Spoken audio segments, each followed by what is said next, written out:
I see them coming in for another $1 trillion. And that supposedly will last them through the summer. As I put in either last issue or this issue, we're looking at a minimum of $5 trillion. Inflation's going to go crazy.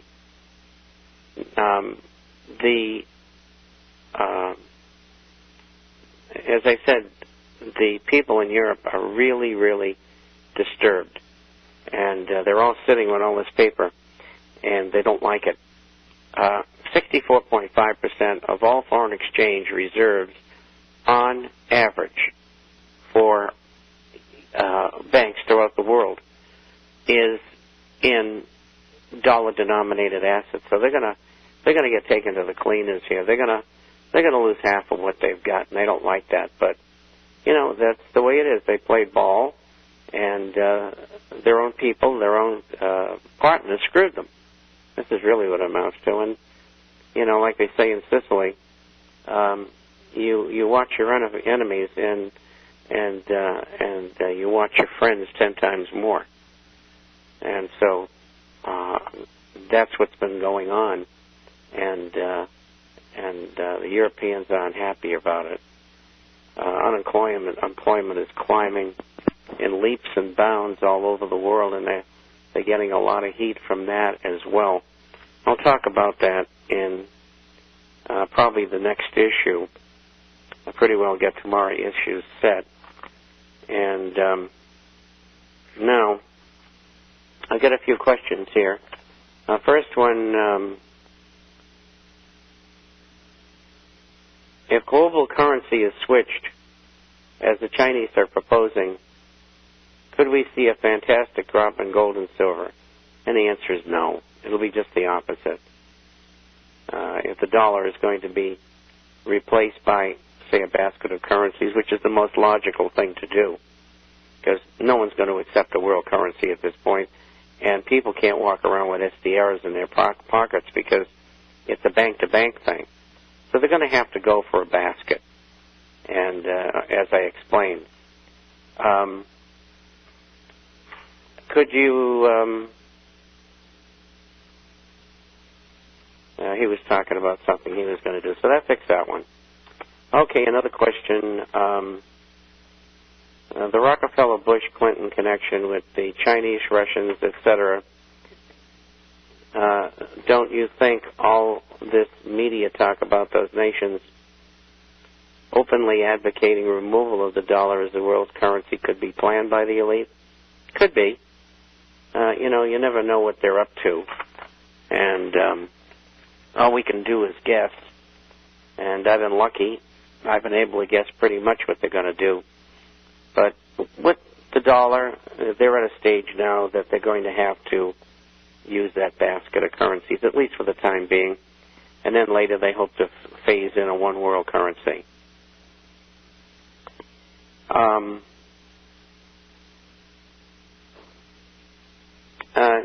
And a question is, would this hurt the value of precious metals? And the answer is no. All the currencies that would be in the basket have no gold backing. They have no backing. They're every bit as bad as the dollar is. And the only one that has any backing at all is the euro. And that's about 7% backing, which is not enough to get excited about, especially in view of Europe's problems. And the possibility that the Eurozone and the European Union could break apart.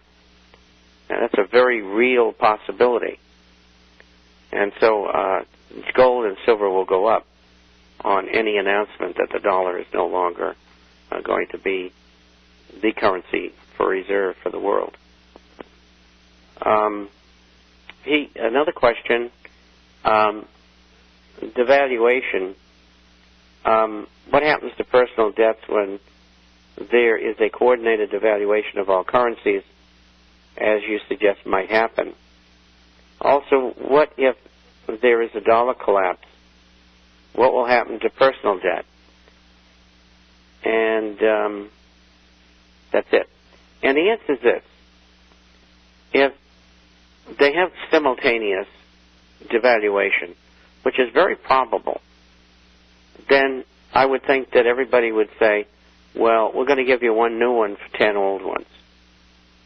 And so if you had a $100,000 mortgage, the mortgage would become $10,000. If you made $100,000 a year, you'd make $10,000.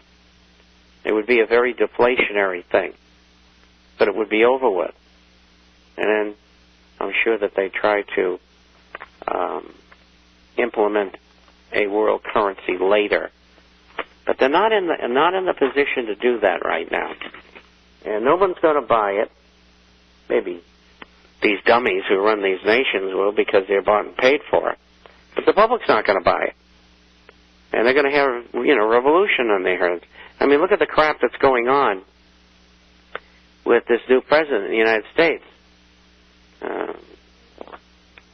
He is saying that they want to have a database on all children from birth onward.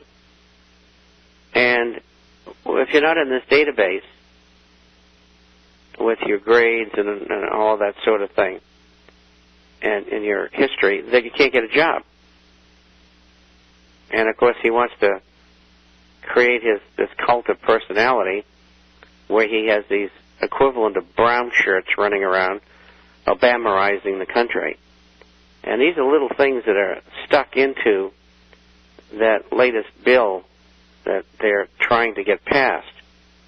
And there's a whole bunch of other stuff that I was on with Alex this morning, and we went into it in detail. And this program's a little bit different. We talk more about things financial than we do political items. But the bottom line here is the people are really going to get shoved in a direction they don't want to go, and they're very unhappy about it. 90% of Americans are against having any kind of a junior corps and doing impressed service for the government. I mean, they get kids in grade school, middle school, high school, doing X amount of public service work, which is ridiculous. I mean, that should be a voluntary thing. And the military service is tacked onto it. And I'll tell you, Congress is getting inundated by complaints. Whether that'll do any good or not, I don't know. And it just goes to show you that the power that you have to change things is extraordinarily limited, because Congress has been bought and paid for.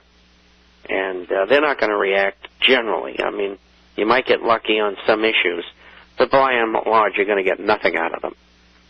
And when people realize that over the next 2 years, and at the same time, 2 years from now, look at 30% or 35% unemployment and the middle of a depression, they're not going to be able to contain the public. And you just look at England. They're having massive demonstrations.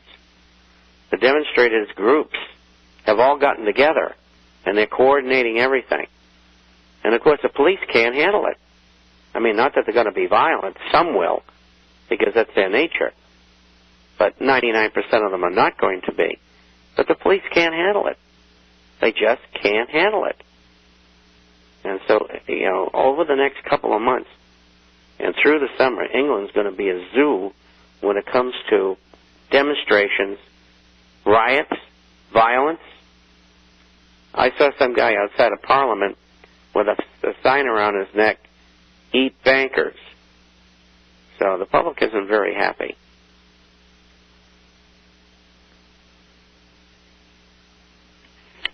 No, they don't seem to be very happy.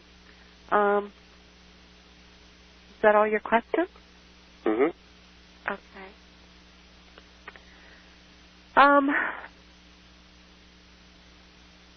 We did get one statement in from Matt.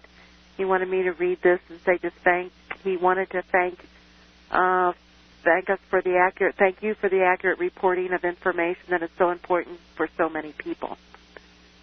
And we thank you, Matt, for listening and thanking us. And thank you, Bob, again. That was very nice. We have about 5 more minutes. I have some questions here.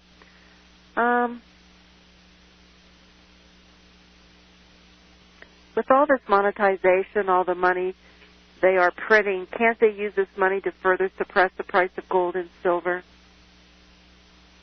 They are. But they're not doing it with that money. They're doing it through the Exchange Stabilization Fund, which has about, I'm guessing, probably maybe $700 billion that they can probably leverage about 50 to 1. So that's about $3.5 trillion. And that's where they do a lot of their